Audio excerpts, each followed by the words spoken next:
listening to Dallas Theological Seminary's Chapel Podcast. We love heroes. Heroes are the people we like to read about. They're the people we like to hear about. Read a message on Facebook just yesterday. A friend of mine has a friend who was a veteran of World War II, and he was very sick in the hospital, so she went. He had served under General George Patton in the United States Army in Europe, and so she went to the store and got a biography of Patton and took it to him, thought he would really appreciate that.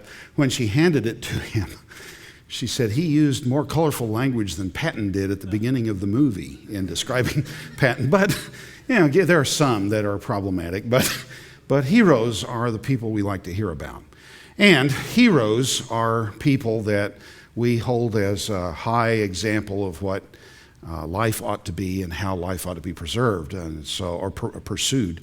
So as we think about heroes, they are people we have strange notions about. Heroes we think of as people who never afraid. They face adversity with fortitude, and they move on, and they win the great battle, and that's how they get to the status of being a hero. My wife and I were driving to the place where we had our honeymoon 41 years ago, this 2 weeks ago, and as we go that way, we go that way a lot because we have children in Little Rock and in Memphis, and out in along I-30, where is that, Greenville? I can't remember. There's an Audie Murphy museum. Audie Murphy was a hero from the most decorated American soldier during World War II. He single-handedly won victories. No fear, right? Right? No, everyone I've ever heard talk about these things says to be a hero, you just do what anybody ought to do, but you control your fear. Now, what is it that leads us to do that, and what relevance? Of course, you're already drawing some relevance to the Christian life. In this, I'd like you to turn just briefly to Psalm 18. Because it's a psalm, you should be able to find it. I thought about doing something in the minor prophets, but that'd take longer than the 10 minutes we have just to find the passage. So, Psalm 18. I want to look at some statements that David makes in Psalm 18 that are relevant to this issue. Verse 1, and he said, I love the Lord my strength.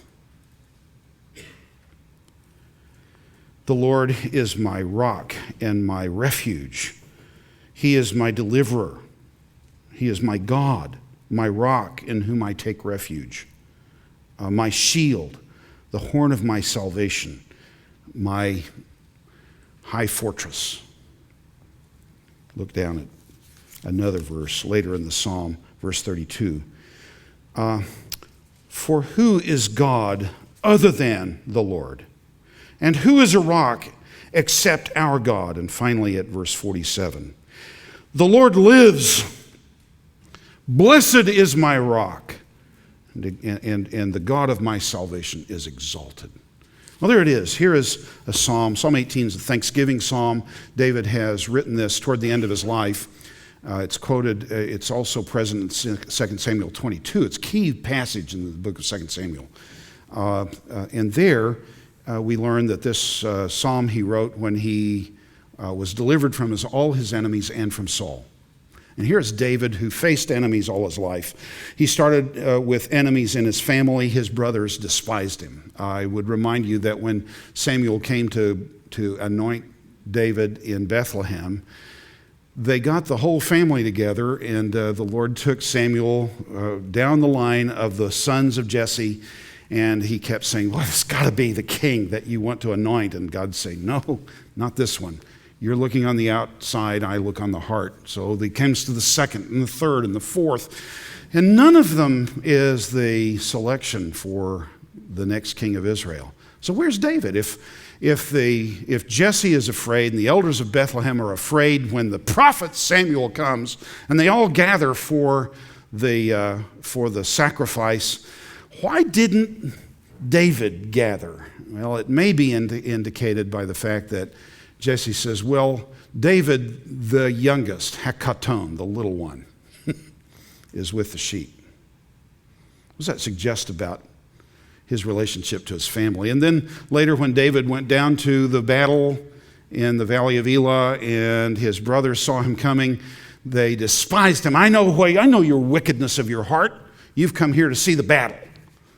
He starts with enemies in his own home, and there are enemies inside and out. King Saul tries to kill him. Dr. Merrill estimates, I hope I'm representing him properly. Dr. Merrill, are you here this morning? Now, I may be misrepresenting him, but if I remember rightly, I think he estimates that Saul chased him around in the wilderness trying to kill him for about 10 years. Mike Lawson, when I came to seminary, counseled me, and he said, when you go to seminary, don't go assuming that you're going to learn the theory in class and you ought to get a little church that you can pastor and learn the practice at the same time, and then when you graduate, you're ready to move into the big leagues. That's not the way God makes a leader. He doesn't make a leader by giving him leadership experience. He said he chases him in the wilderness trying to kill him. So how does David become the hero that he is? Isn't that great? Isn't that encouragement? Boy, you came here for a little encouragement, and that was as little encouragement as I could think to give you. So how does David become the man that is a hero of the faith that we love to study and learn about? And the answer, folks, is right here in the 3 verses we've read. This is a thanksgiving psalm when God had effectively sealed all the victory for David. And I read that long list of epithets that David applies to God there in verse 2.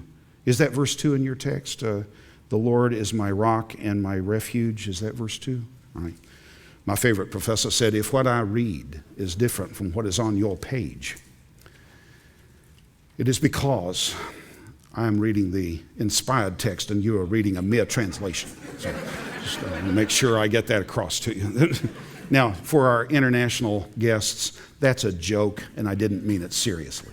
But verse 2, the jokes don't always translate well across culture, as you know. The Lord is my rock and my refuge and the one who delivers me. My God, my rock, the one in whom I take refuge, my shield, the horn of my salvation, my high refuge. Why does he have all these kinds of references? I suspect, I haven't tried to do this, but I suspect you could take each one of those and relate it in some way to the life of David. There are times when he goes to the rock, and there he finds refuge. The word that's translated, the second word, the second epithet in verse 2 there, my refuge, is actually the same word in Hebrew as the name Masada. You know Masada, do you not, in Israel? The huge plateau on which King Herod built a major refuge. But that's what Masada means. Masada in Aramaic means the refuge. I don't know whether that place was a place that David used. It would be reasonable because you'd be safe from an army there, pretty much. So why is it that David becomes a hero? Why is it that God becomes his refuge and he knows it? Because he has walked with no other defense. Do you remember the story? Of course you do. Every one of you knows the story of David and Goliath, yes? I come to you, you come to me with sword and spear and shield, and I come to you in what? I heard sound, but no words. What did you say? In the name of the Lord. The name of the Lord became for him a great refuge. How did he know that? Well, it's what he told King Saul, isn't it? I can't use this armor. I haven't learned to use it. But I fought the lion and I fought the bear, and the Lord gave them into my hand. The Lord will also give this uncircumcised Philistine into our hands. How did he know that? Well, there are two things here. One is David knew that the real defense of life is not swords and shields and spears. The real defense of life is not massive fortifications. The real defense of life is the name of the Lord. And you can walk unarmed, ill-equipped, untrained, into the most dangerous circumstances that you can imagine. And indeed, God's plan, God's purpose in your life is to take you into the thing you fear most and for you to stand firm, not because you're a courageous person and you're powerful and you're strong and you are going to face this. That's what much that goes on in our modern fiction is about.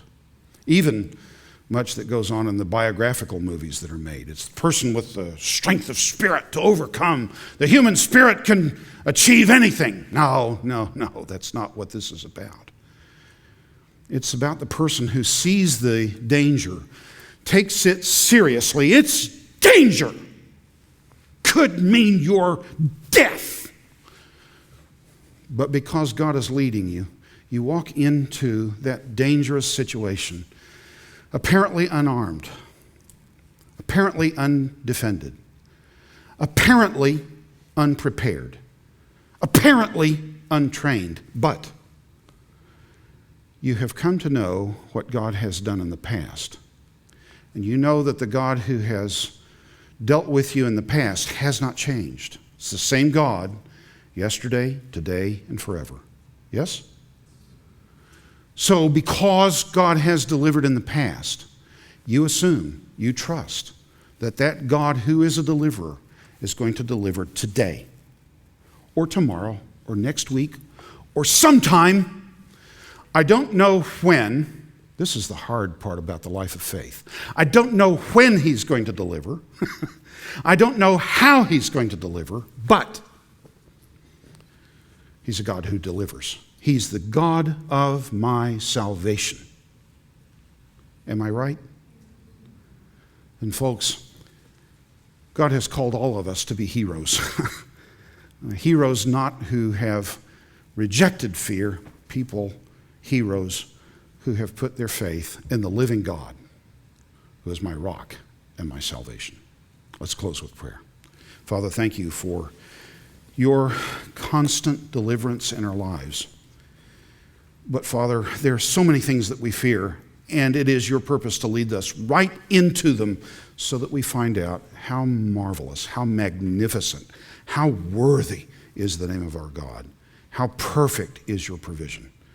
So Father, let us tremble as we affirm that we come in the name of the Lord. For Jesus' sake we pray. Amen.